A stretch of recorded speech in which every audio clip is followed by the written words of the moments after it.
સરળ છે રામજી. અને આ બાજુ કનૈયાને જુઓ, કાંઈ સીધું ન મળે, સબ કુછ ટેઢા હી ટેઢા હે. એની લીલા જુઓ કેવી અટપટી, એનું નામ જુઓ કેવું અટપટું, કૃષ્ણ. અને એની છબી જુઓ ને, એમાંય ક્યાં સીધા ઉભા છે, એમાંય પગની આંટી લગાવીને ઉભા છે ને ભગવાન ત્રિભંગ લલિત છટાથી. પણ આ બે અવતાર એ પૂર્ણાવતાર છે. રામાવતાર અને કૃષ્ણાવતાર, આ બે અવતાર એ પૂર્ણાવતાર માનવામાં આવ્યા, પરિપૂર્ણ અવતાર છે ભગવાન.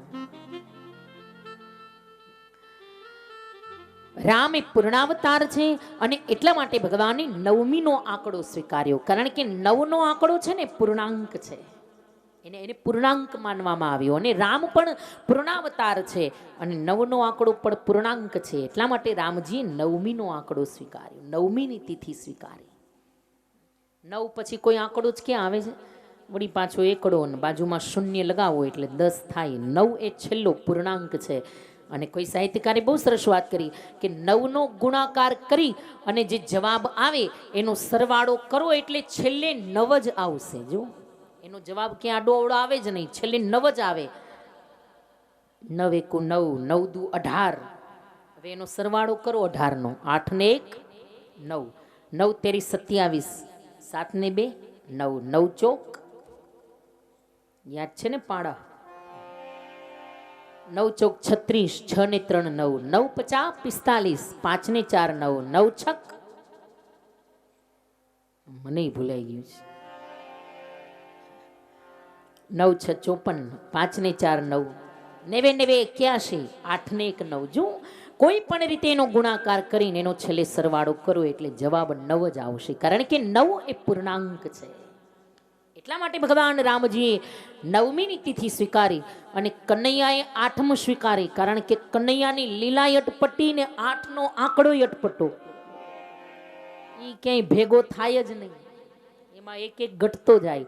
8 એકુ 8, 8 દુ 16, 6 ને 1 7, 8 માંથી એક ઘટ્યો, 8 તેરી 24, 4 ને 2 6, વળી 7 માંથી એક ઘટ્યો.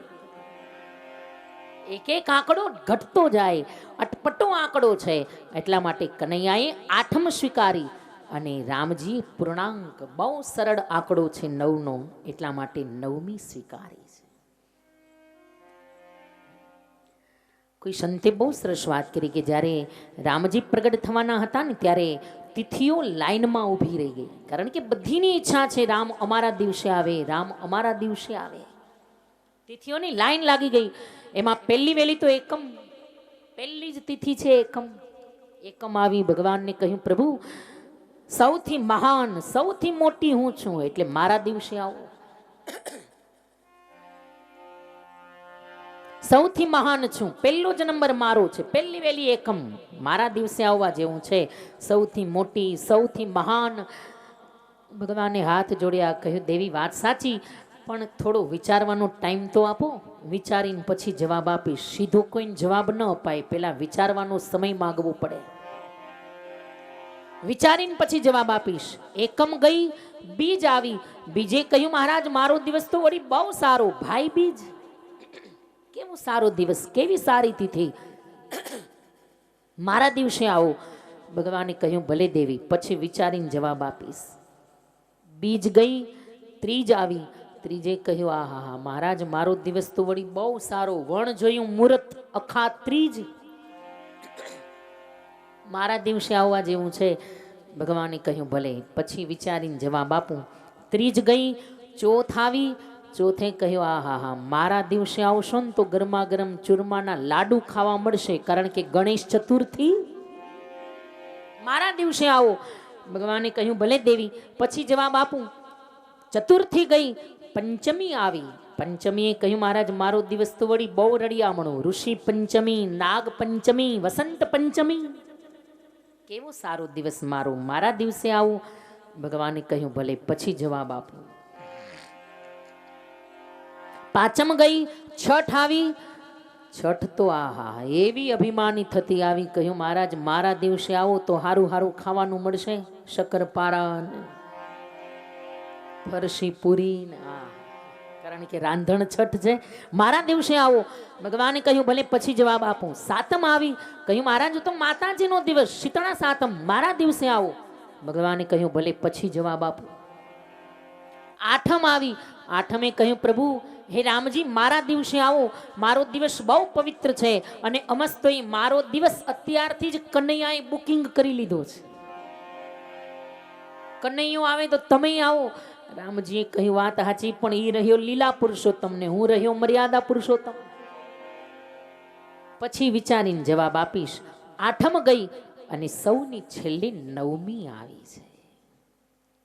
બધી તિથિઓ અભિમાન કરતી કરતી આવી, પણ નવમી ભગવાનના ચરણમાં હાથ જોડતી આવી. કહ્યું પ્રભુ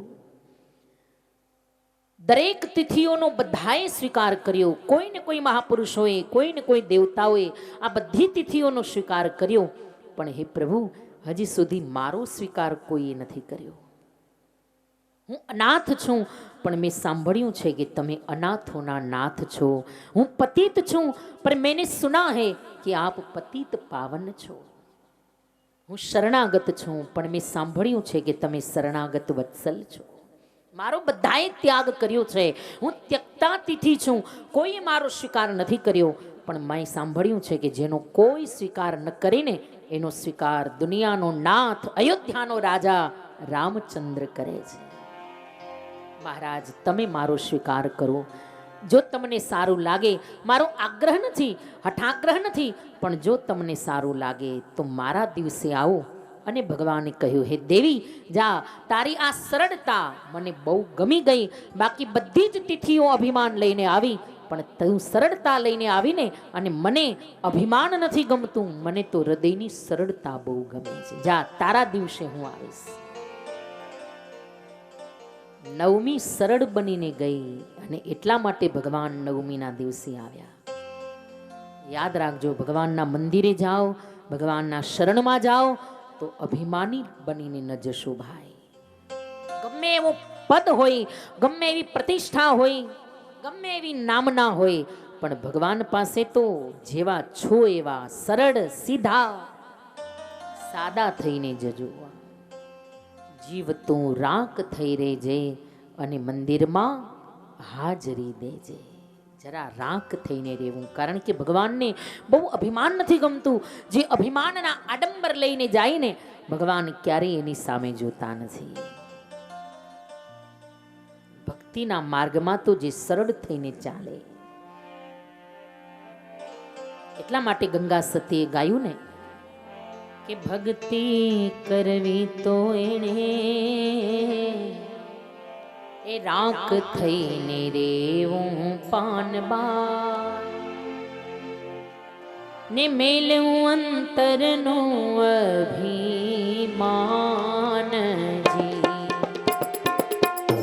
એ ભક્તિ કરવી તો એને રાખ થઈને રેવું પાનબાઈ, મેલવું અંતરનું અભિમાન.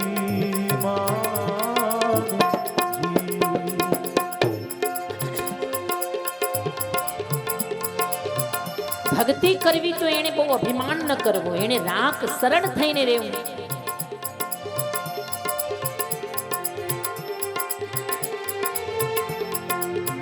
આહા, જુઓ તો ખરા ગંગા સતીના શબ્દો, એક એક ભજન એના અદ્ભુત ભજનો. આ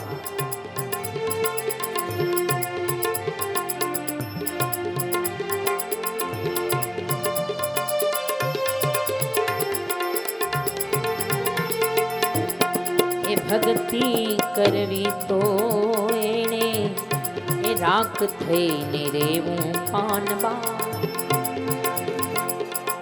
એ મેલવું અંતરનું અભિમાન એ મેલવું અંતરનું અભિમાન મેલવું અંતરનું અભિમાન એ મેરું તો ડગે પણ જેના મનડા ડગે નહીં પાનબા એ ભલે ભાંગી પડે રે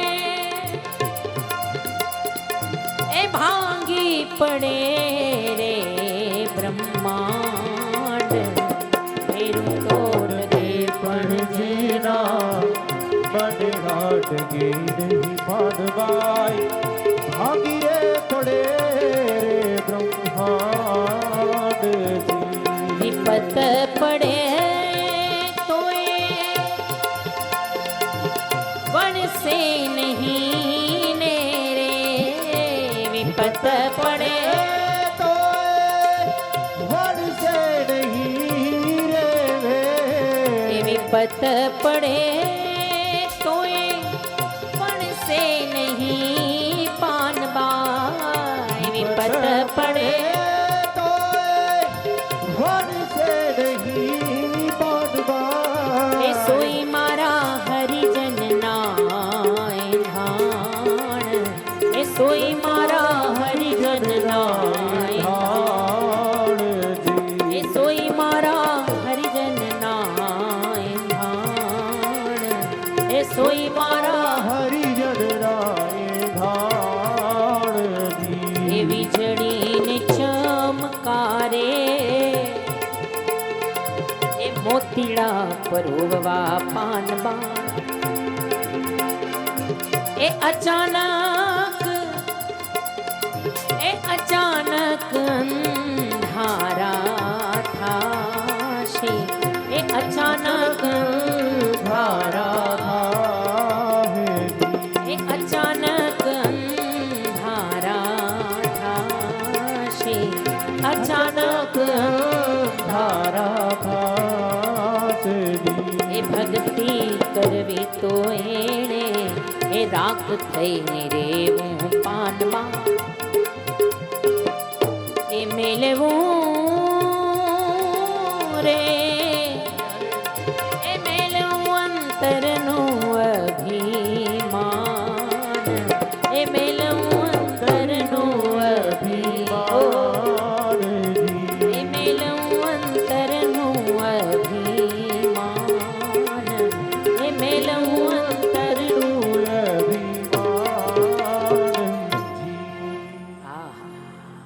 જો તો ખરા એક ગામડામાં રહેનારી એક અભણ મહિલા ક્યાં ભણવા ગયા છે ગંગા સતી કઈ કોલેજમાં કઈ યુનિવર્સિટીમાં પણ છતાંય રામાયણમાં તુલસીદાસજી જે કહે ભાગવતમાં વ્યાસજી જે લખે એ જ ગંગા સતી એના ભજનમાં બોલે કેવા અદ્ભુત ભજન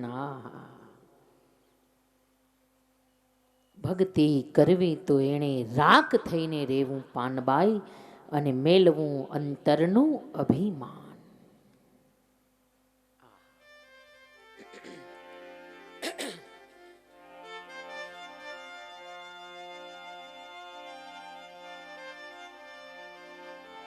વચન વિવેકીને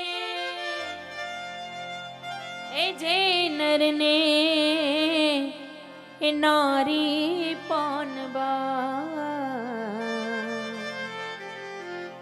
એ બ્રહ્માદિક એ લાગે ને પાય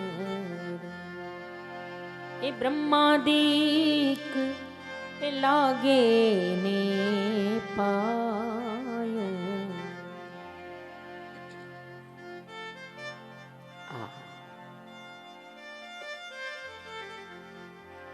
સાસુ ભજન ગાઈને વહુ ભજન સાંભળે જો આપણા ભારતની સંસ્કૃતિ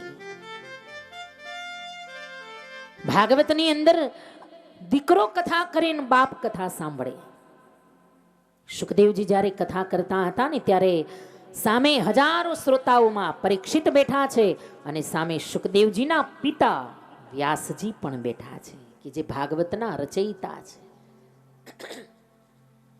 દીકરો કથા કરીને બાપ કથા સાંભળે અને ખાલી બાપ જ નહીં બાપનાય બાપ એટલે કે સુખદેવજીના દાદા પિતાએ કથા સાંભળે અને પરદાદા પણ કથા સાંભળે વ્યાસજી બેઠા છે વ્યાસજીના પિતા પરાશર પણ બેઠા છે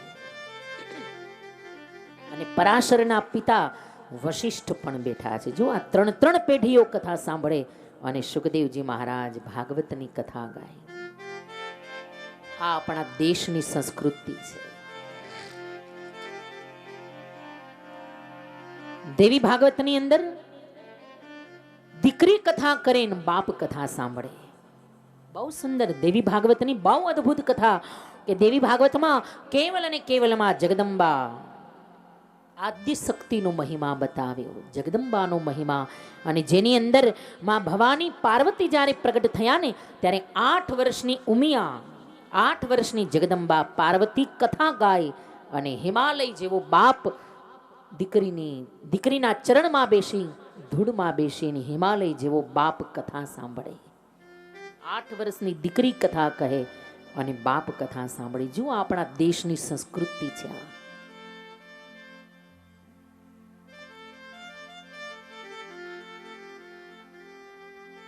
થોડી કરુણાઈ છે સાથે સાથે કે હવે આપણને આપણી જ સંસ્કૃતિ ક્યાં ગમે છે. ધીરે ધીરે છોડતા જઈએ છીએ. જો પાશ્ચાત્યની પાછળ, પાશ્ચાત્ય પદ્ધતિ, વિદેશી સંસ્કૃતિઓની પાછળ કેવા પાગલ બન્યા છે. આ રેણી કેણી, ભાષા, ભોજન, પહેરવેશ, ક્યાં આપણને હવે આપણું ગમે છે? બધું વિદેશી ગમે છે.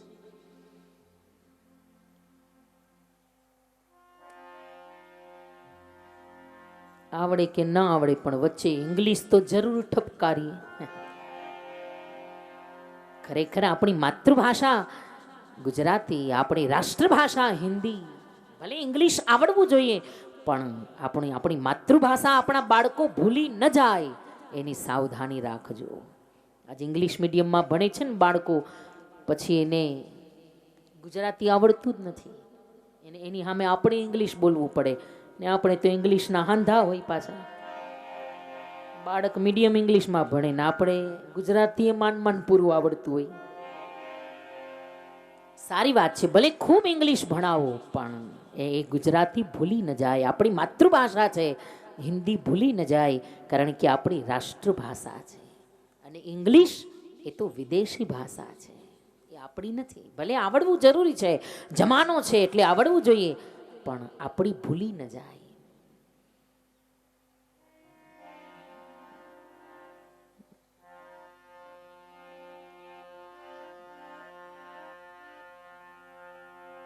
આપણા દેશનું ગૌરવ,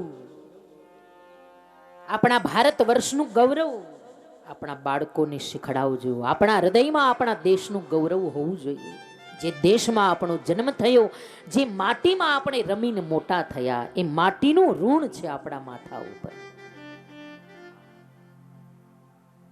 એ દેશનું ઋણ છે આપણી ઉપર. ભલે જાજુ નહીં પણ કંઈક તો એ દેશ માટે, એ માટી માટે, એ જન્મભૂમિ માટે કંઈક તો કરી છૂટીએ ભાઈ.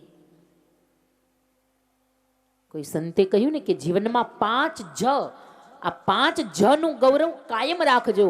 એક તો જનની, જે આપણી માં છે, જે જનની, જેના ગર્ભથી આપણે જન્મ લઈને આવ્યા, એ જનનીનું ગૌરવ રાખજો. બીજો જનક, એટલે કે આપણો બાપ, આપણો પિતા, એનું ગૌરવ રાખજો. ત્રીજી જન્મભૂમિ, જે જન્મભૂમિમાં, જે દેશમાં, જે માટીમાં રમીને મોટા થયા, એ જન્મભૂમિનું ગૌરવ રાખજો. ચોથું જનતા, જે આપણો સમાજ છે, એ સમાજ, એ જનતાનું ગૌરવ રાખજો. અને પાંચમું જનાર્દન, આપણો જે ઈષ્ટદેવ છે, એનું ગૌરવ રાખજો. આ 5 જ, જનની, જનક, જન્મભૂમિ, જનતા અને જનાર્દન, આ પાંચેયનું ગૌરવ જીવનમાં રાખવા જેવું છે. અને એમાંય જન્મભૂમિ આપણી એ તો ખાસ. ભલે બધા માટે કરીએ પણ જન્મભૂમિ માટે તો ખાસ કરજો, કે જે માટીનું ઋણ છે આપણી ઉપર. ખરેખર ભાગ્યશાળી છીએ ભાઈ આપણે બધા કે ભારત જેવા દેશમાં આપણને જન્મ મળ્યો. આ દેશ એ ઋષિઓનો દેશ છે. આ ભારત દેશ એ સંતોનો દેશ છે. कि जहाँ डाल डाल पर सोने की चिड़िया करती है बसेरा, वो भारत देश है मेरा, वो भारत देश है मेरा. जहाँ डाल डाल पर सोने की चिड़िया करती है बसेरा,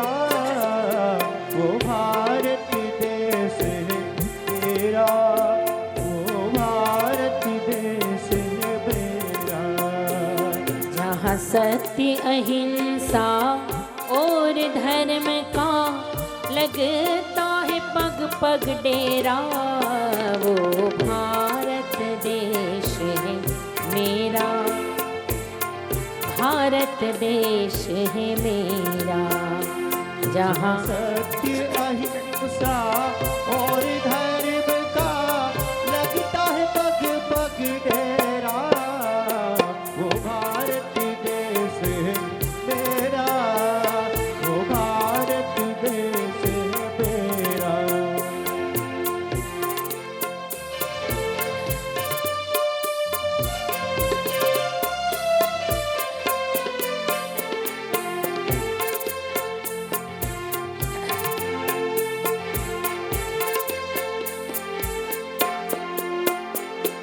ये धरती है जहाँ ऋषि मुनि जपते हरि नाम की माला, जपते हरि नाम की माला।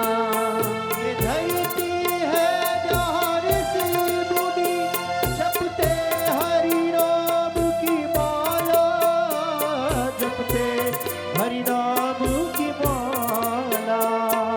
जहाँ हर बालक एक मोहन है और राधा एक एक बाला, राधा एक एक बाला।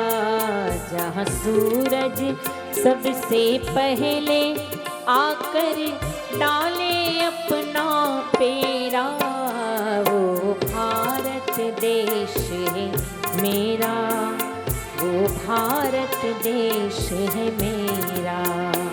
जहाँ डाल डाल पर सोने की चिड़िया करती है बसेरा, वो भारत देश है मेरा, वो भारत देश है मेरा।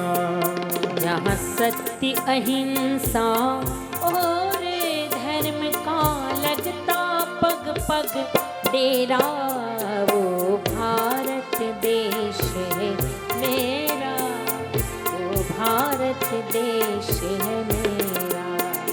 जहाँ सत्य अहिंसा और धर्म का लगता है पग पग डेरा, वो भारत देश है मेरा, वो भारत देश है मेरा। जय भारती जय भारती, जय भारती जय भारती, जय भारती जय भारती, जय भारती जय भारती। वो भारत देश है मेरा, वो भारत देश है मेरा, वो भारत देश। है मेरा, वो भारत देश है मेरा। बोलिए भारत माता की। जय। કેવો પાવન દેશ છે આ, सारे जहां से अच्छा हिंदोस्तां हमारा, हम बुलबुले हैं इसकी और वो गुलसिता हमारा।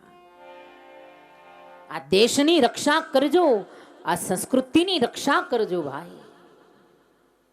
भले खूब नाम जप करो, भले खूब माળા કરો, પણ જ્યાં જ્યાં આ દેશ માટે લડવાનો સમય આવે ને, ત્યાં પછી જેમ પરશુરામજીએ હાથમાં કુહાડો ધારણ કર્યો ને, એમ કદાચ દેશ માટે લડવું પડે તો હાથમાં કુહાડો લેજો, હાથમાં હથિયાર લેજો, એવા ટાણે પછી માળા છોડી દેવી પડે।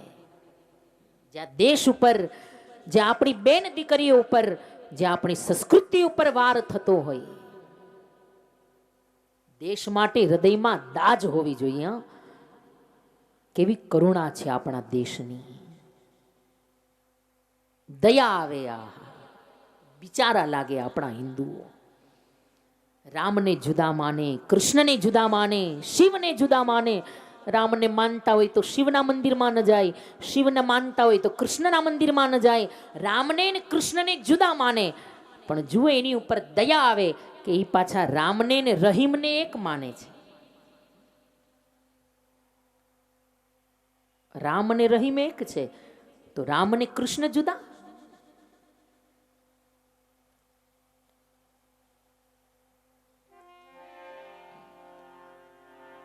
આપણામાં જ સંપ નથી ને, એટલે આપણા દેશની આવી દશા છે. આપણામાં જ સંપ નથી. મેં હમણાં કહ્યું ને, હાઈવે ઉપર ક્યાં કોઈને હાલવું છે, બધાને અલગ અલગ વાડાબંધીઓ કરવી છે. અલગ અલગ વાડાઓની અંદર બધા ચાલ્યા જાય. અમે આવા, અમે આવા, અમે કેમ એમ નથી કહેતા કે અમે હિન્દુ છીએ, અમે માણસ છીએ. ભલે ને પછી તમે ગમે દેવને માનો, આપણે હિન્દુ છીએ ભાઈ. જો આપણે જ એક થઈને નહીં રહીએ તો આ દેશની અંદર મંદિરોના ઘંટારવ બંધ થઈ જશે, મંદિરોના દર્શનો, ઝાંખીઓ બંધ થઈ જશે અને આજાન સાંભળવાનો વારો આવશે. સાંભળીએ છીએ આપણે.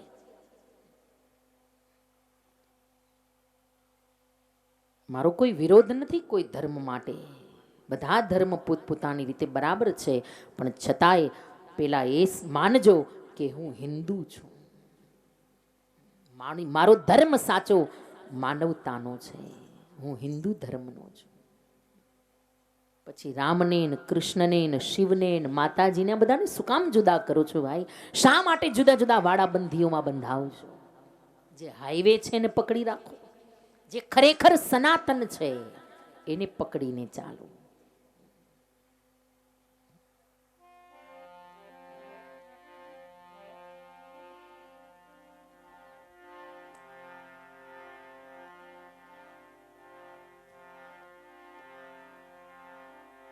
મને કહેતા હતા અમારા આયોજક ભાઈઓ કે આ ગામ બિલિયા એવું ગામ છે કે આમાં કેવલ અને કેવલ વસ્તી બધી હિન્દુની જ છે. હિન્દુ સિવાય બીજા કોઈ ધર્મનો કોઈ વિધર્મ એક પણ આ ગામમાં નથી. ખરેખર એ આનંદની વાત કહેવાય. બાકી તો ગમે ગામમાં જાઓ,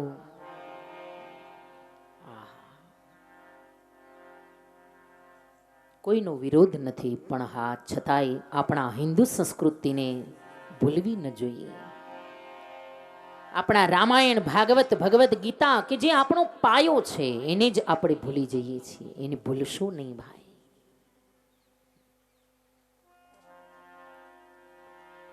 અને ખાલી સાંભળજો એમ જ નહીં, સાંભળ્યા પછી પાછું જીવનમાં ઉતારજો.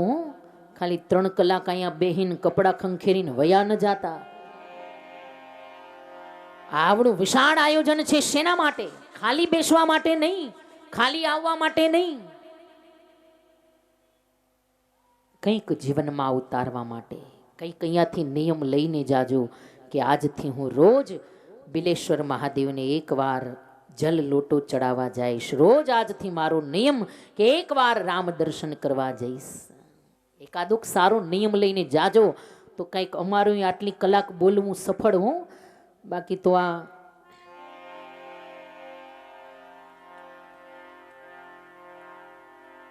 બોલવામાં અમને તકલીફ પડે. તમને એમ થાય કે વાહ બોલો છો, વાત સાચી, પણ અહીંયા 3 કલાક અત્યારે, 3 કલાક રાત્રે. મારા ભાઈ અરવિંદભાઈ જ કહેતા હતા કે અમે જાણીએ બધું, પણ હાથમાં માઇક જે આવે ને ત્યાં માતાજી મંડે આવવા, મંડે ધ્રુજારી ઉપડવા. આટલી કલાક બોલીએ છીએ તો એનું કંઈક પરિણામ આવવું જોઈએ. આ પરિણામ માટે કથા છે, ખાલી બેસવા માટે નહીં, ખાલી શો માટે નહીં, ખાલી બધું શણગારવા માટે નહીં. કંઈક જીવનમાં ઉતારજો. ખૂબ એકતા રાખજો ભાઈ, ખૂબ એકતા રાખજો, ખૂબ સંપીને ચાલજો. આપણે હિન્દુ છીએ, આપણા ધર્મની રક્ષા કરજો.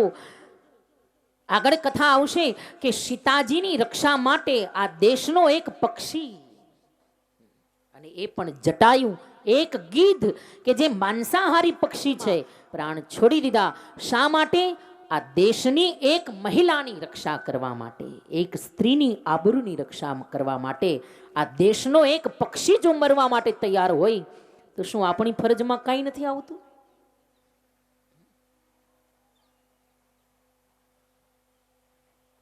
ખાલી બંધ દુકાનના પાટીએ બેહીને ટાઈમ જ ન કાઢવો.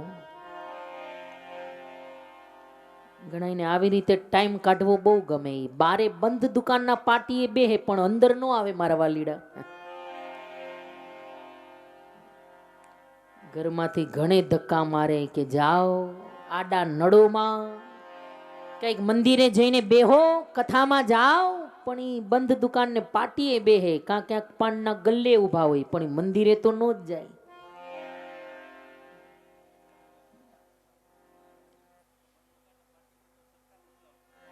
હા, પાછા બંધ દુકાનના પાટીએ બેઠા બેઠા, અહીંયા બેઠા બેઠા આખી સરકાર ઉથલાવતા હોય, અહીંયા બેઠા બેઠા દિલ્હીની વાતો કરતા હોય. હવે રેવા દે.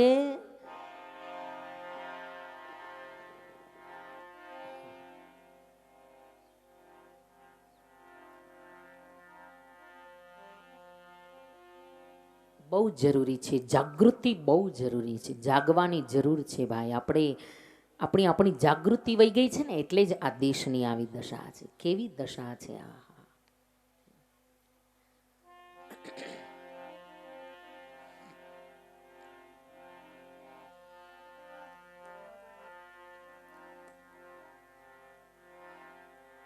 ભગવાન રામજી નવમીની સરળતા બહુ ગમી, અને એટલા માટે બાબાજીએ પણ અહીંયા પહેલું જ નામ લખ્યું, નવમી તિથિ મધુમાસ પુનિતા અને શુક્લ પક્ષ અભિજીત હરિપ્રીતા. ભગવાન શુક્લ પક્ષની અંદર અભિજીત મુહૂર્તમાં પ્રગટ્યા. અને સમય કયું બાબાજીએ લખી નાખ્યું, મધ્ય દિવસ, બરાબર બપોરે 12 વાગ્યાનો સમય છે. જુઓ, રામ અને કૃષ્ણ બંને 12 વાગ્યાનો સમય બરાબર સાચવ્યો છે. બંને દેવતાઓએ 12 વાગ્યાનો સમય સાચવ્યો. બસ ફેર એટલો કે રામ બપોરે 12 વાગે આવ્યા અને કૃષ્ણ રાત્રે 12 વાગે આવ્યા. મહાપુરુષોએ બહુ સુંદર અર્થ બતાવ્યો કે બપોરનો 12 વાગ્યાનો સમય એ જીવને ભૂખથી સતાવે ત્યારે રામ સ્મરણ કરજો. બહુ ભૂખ લાગે ને એટલે ભોજનની જરૂર પડે, પણ રામ સ્મરણ કરતા કરતા ભોજન થાય, કારણ કે ભોજનની પણ એક મર્યાદા છે. ભોજન જે આપણે કરીએ છીએ ને એ પણ એક પ્રકારનો યજ્ઞ છે. અંદર અગ્નિ ચાલે છે, જેને આપણે જઠરાગ્નિ કહીએ છીએ ને, અને આ અગ્નિની અંદર આપણે ભોજન રૂપી આહુતિ નાખીએ છીએ. આ ભોજન છે ને એ આહુતિ છે જે અંદર પધરાવીએ છીએ આપણે. આ એક પ્રકારનો યજ્ઞ છે, અને એટલા માટે ભોજનની પણ એક મર્યાદા છે. ભોજન કરવા માટે બેસીએ એટલે પેલા હાથમાં બ્રાહ્મણો, સાધુ, સંતો હાથમાં પાણી લઈ ભગવાનને પેલા અર્પણ કરે. બ્રહ્માર્પણમ કૃષ્ણાર્પણમ. ભગવાનને ભોગ લગાવે, ઠાકોરજીની થાળ ધરાવે.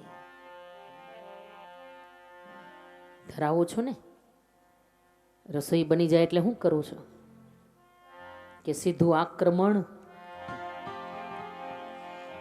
ઘણા તો એવી રીતે આક્રમણ કરે જાણે હાથ દીના ઉપવાસ હોય.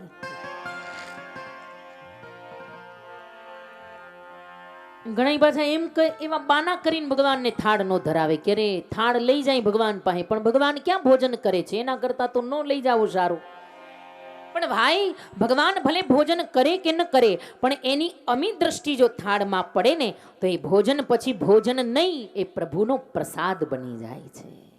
કદાચની રસોઈમાં કંઈ દોષ હશે, ભોજનમાં કંઈ દોષ હશે ને તો એ દૂર થઈ જશે. ભગવાનને ઠાકોરજીની થાળ ધરાવજો. એ આરોગો નંદલાલ રે મારી પ્રેમની થાળી. આરોગો નંદલાલી રે હે મારી પ્રેમની થાળી.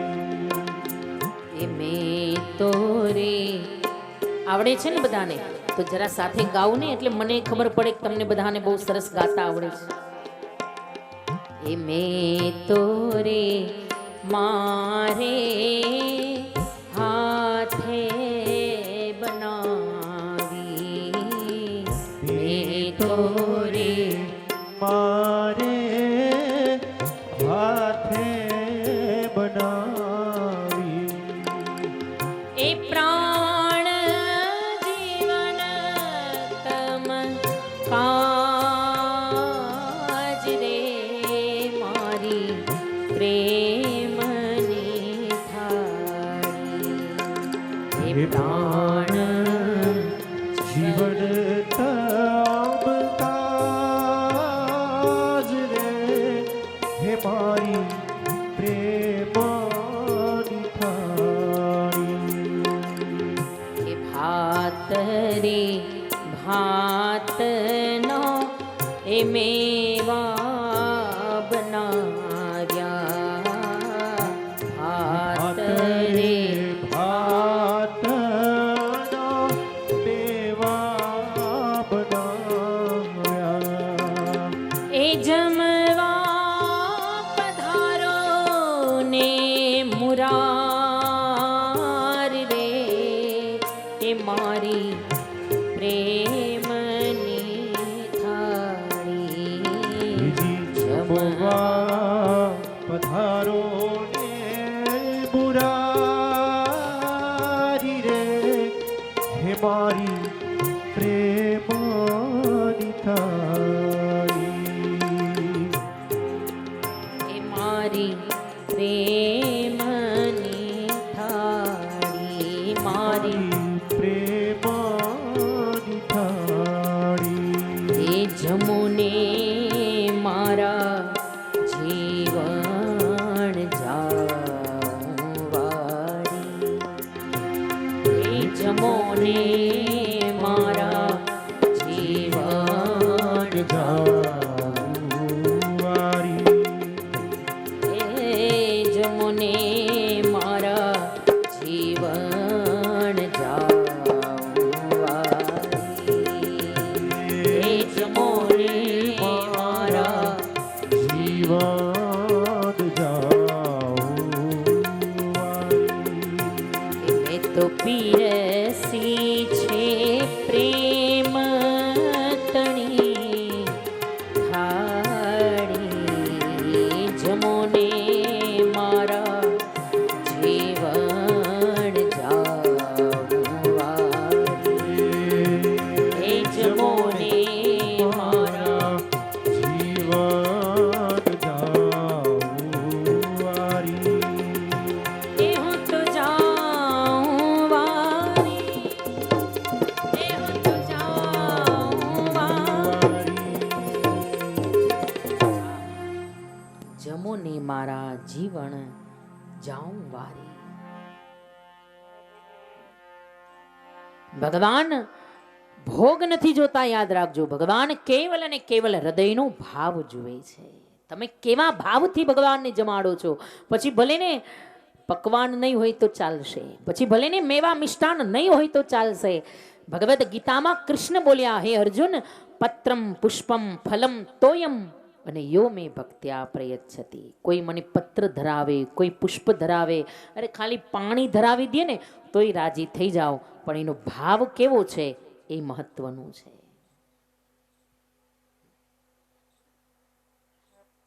હૃદયના આર્તનાદથી, સાચા હૃદયના ભાવથી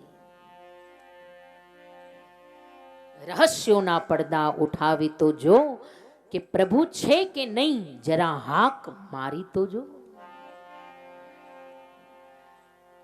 એકવાર જરા આર્તનાદ કરીને તો જો, એ જરૂર સાંભળે, એ જરૂર આવશે.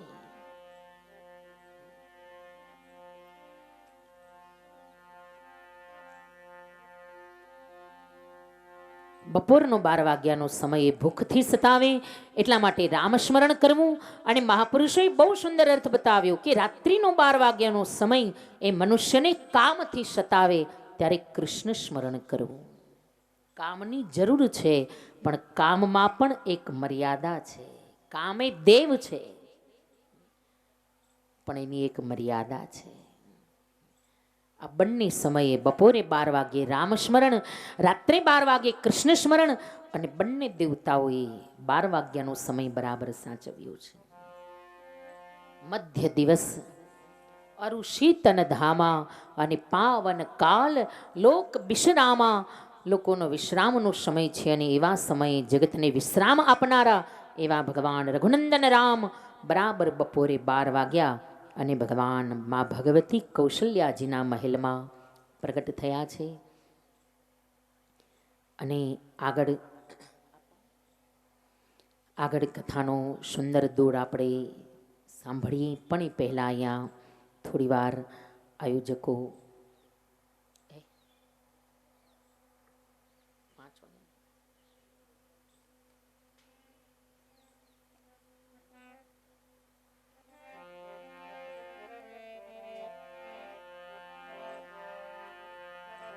हरे राम राम राम सीता राम राम राम हरे राम राम राम सीता राम राम राम हरे राम राम राम सीता राम राम राम हरे राम राम राम सीता राम राम राम हरे राम राम राम सीता राम राम राम हरे राम राम राम सीता राम राम राम हे हरे राम राम राम सीता राम राम राम राम राम राम सीता राम राम राम हे हरे राम राम राम सीता राम राम राम हरे राम राम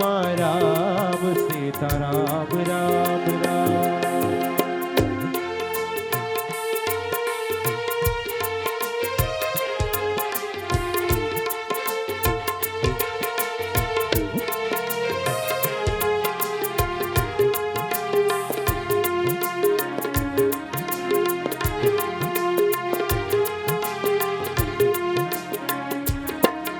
हे हरे राम राम राम सीता राम राम राम हरे राम राम राम सीता राम राम राम हे हरे राम राम राम सीता राम राम राम हरे राम राम राम सीता राम राम राम हे हरे राम राम राम सीता राम राम राम हरे राम राम राम सीता राम राम राम हरे राम राम राम सीता राम राम राम हरे राम राम राम सीता राम राम राम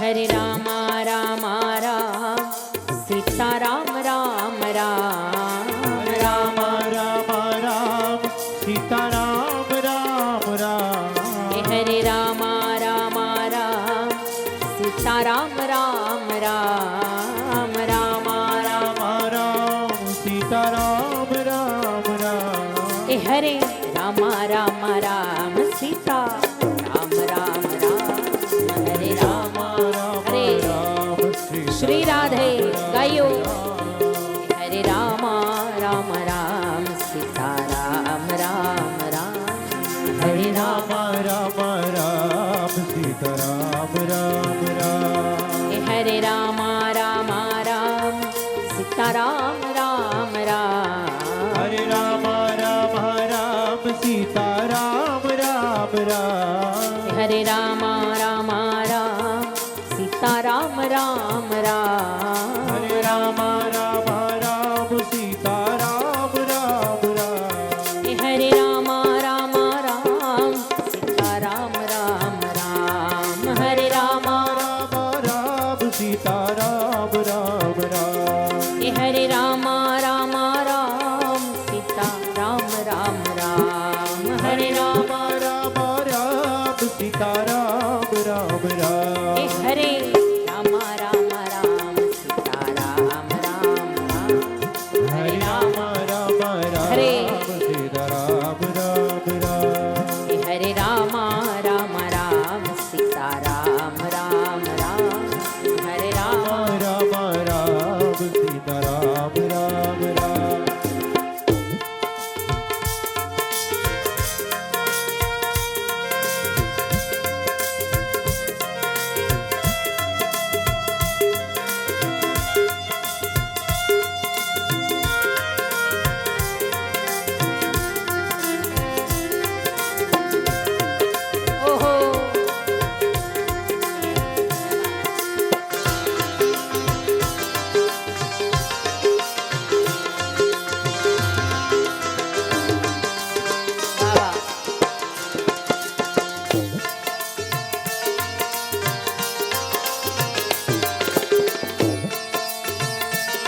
હરે રામ રામ રામ સીતા રામ રામ રામ હરે રામ હરિ બોલ હરે ગાયો હરે રામ રામ રામ સીતા રામ રામ રામ હરે રામ હરે સીતા રામ રામ રામ એ સીતા રામ રામ રામ સીતા રામ રામ રામ એ સીતા રામ રામ રામ સીતા રામ રામ રામ એ સીતા રામ રામ રામ સીતા રામ રામ રામ એ સીતા રામ રામ રામ સીતા રામ રામ રામ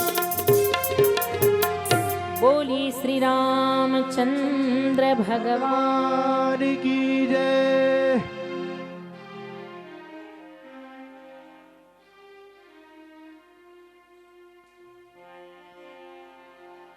નવમી તિથિ મધુ માસ પુનીતા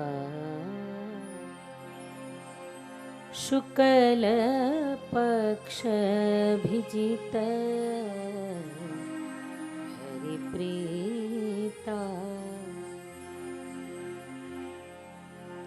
મધ્ય દિવસ અરુષિ તન ધામા પાવન કાલ લોક બિશરામા શીતલ મંદ સુરભિ બહબાહુ અને હર્ષિત સુર સંતન મન ચાવું. સુંદર શીતલ મંદ મંદ સુગંધિત પવન વાઈ રહ્યો છે.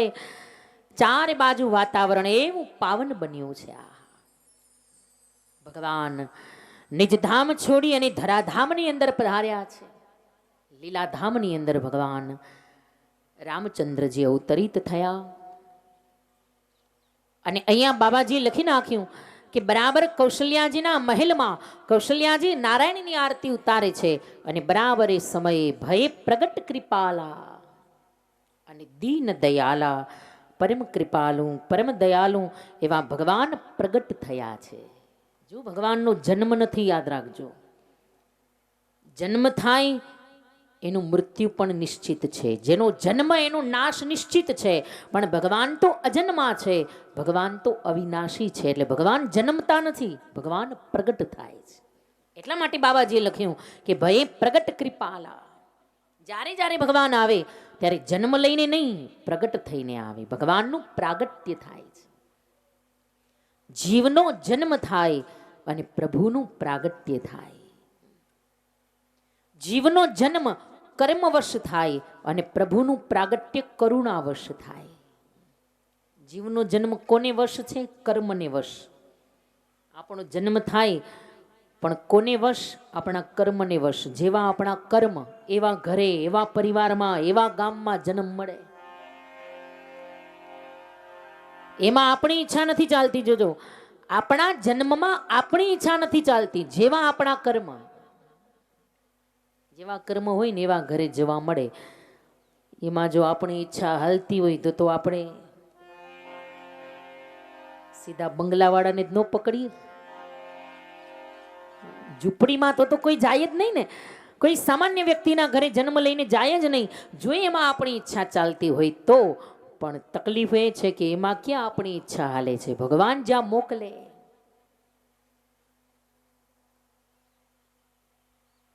આપણા કર્મ જેવા હોય એવા ઘરે, એવા પરિવારમાં કર્મ જો સારા હોય ને તો સારા ઘરમાં, સારા પરિવારમાં, સારા કુટુંબની અંદર સુંદર જન્મ પ્રાપ્ત થાય.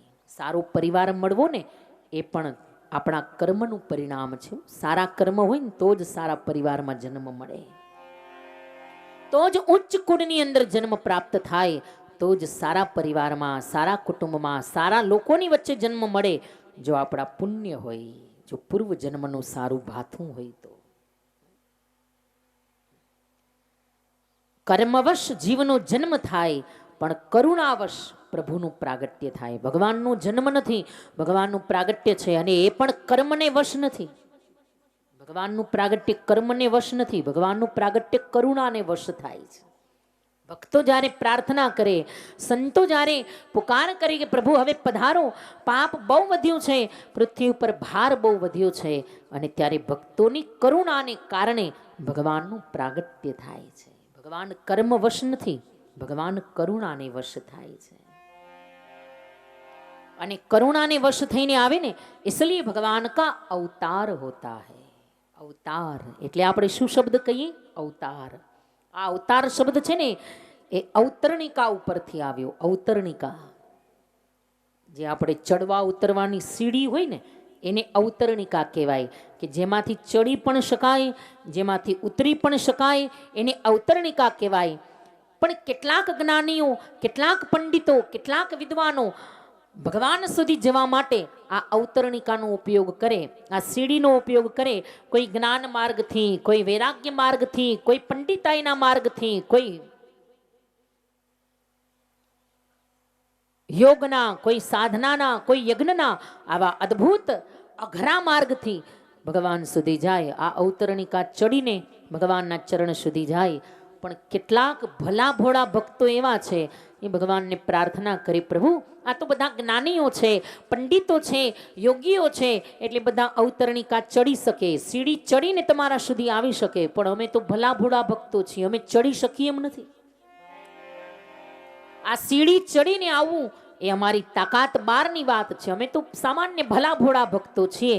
પણ મહારાજ આ સીડી કંઈ વનવે તો નથી ને, જેમ ચડી શકાય એમ ઉતરી પણ શકાય. આ જ્ઞાનીઓ જ્ઞાન માર્ગથી, વૈરાગ્યો વૈરાગ્ય માર્ગથી ચડી ચડીને તમારા સુધી આવે. પણ અમારા ભલા ભોળા ભક્તો માટે શું આ અવતરણિકા ઉતરીને તમે નીચે ન આવો? અમારા માટે શું તમે નીચે ન આવો? અને ભલા ભોળા ભક્તોનો ભાવ સાંભળી, એની કરુણા જોઈ, એનો પ્રેમ જોઈ અને સ્વયં પરમાત્મા એ સીડી ઉતરીને નીચે આવે.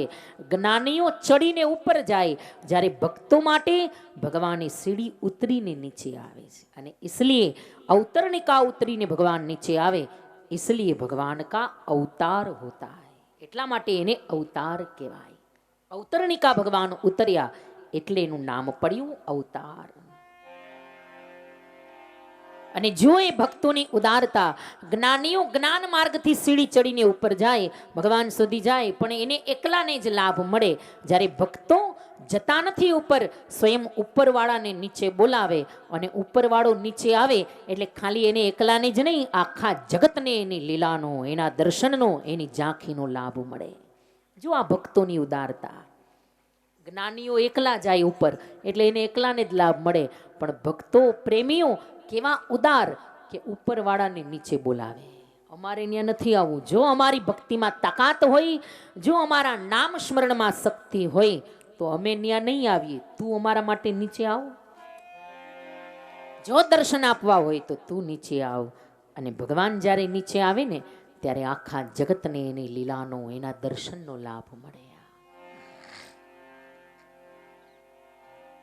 जिसे हम अवतार कहते हैं.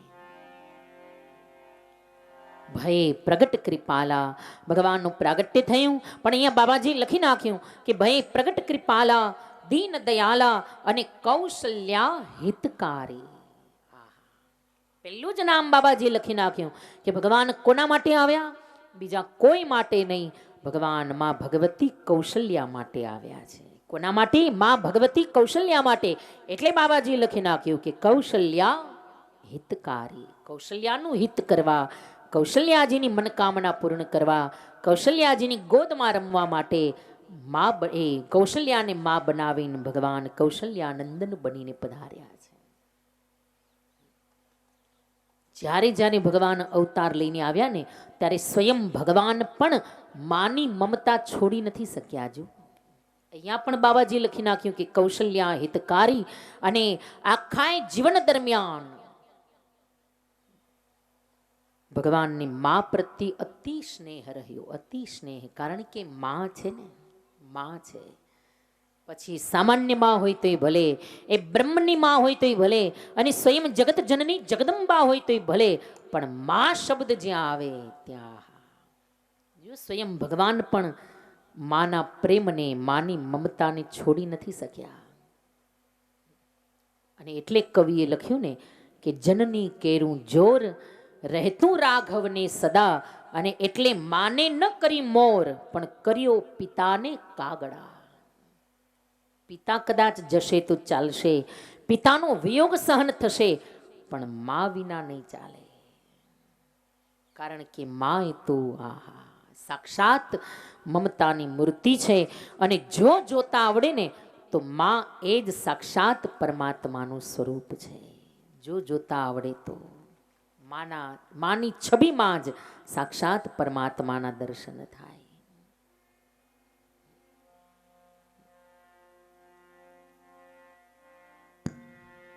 મને આજે જ બધા આયોજક ભાઈઓ કહેતા હતા કે ખરેખર અમારા ગામના દીકરાઓ એ શ્રવણ જેવા છે. અને ખરેખર આ 3-4 દિવસના અનુભવ પછી મને ખરેખર એમ લાગે છે કે ના ભાઈ ના, ખરેખર આ ગામના યુવાનો, આ ગામના દીકરાઓ એના મા બાપ માટે ખરેખર શ્રવણ જેવા છે. આ યુવાનોને એકવાર તાલીઓથી આપણે નવાજીએ ભાઈ, કારણ કે આ યુવાનો છે તો આજ વડીલોની આટલી સેવા થઈ રહી છે. વડીલોને રાજી કરવા માટે આજે જ બધા આયોજકો બધા મને કહેતા હતા કે કોઈ ભાગવત કરાવે, કોઈ સુંદર કાર્યક્રમ કરે. શા માટે? કે અમારા માતા પિતા રાજી થાય. એના ગયા પછી કરીએ તો ક્યાં જોવા આવવાના છે, પણ એ હાજર હોય અને ત્યારે એને ભાગવત સંભળાવું. આ વિચાર તો કરો. આ દીકરાઓનું સ્વાર્પણ તો જુઓ. આને શ્રવણ ન કહેવાય તો શું કહેવાય? જીવન પર્વ, જેને સુંદર નામ આપ્યું જીવન પર્વ. કે મા બાપ જીવતા હોય ત્યારે જ એને ભાગવત કથા સંભળાવે. મર્યા પછી તો કોને ખબર ભાઈ? સારા હોય તો ભાગવત થાય, નહીતર મહાભારત થાય.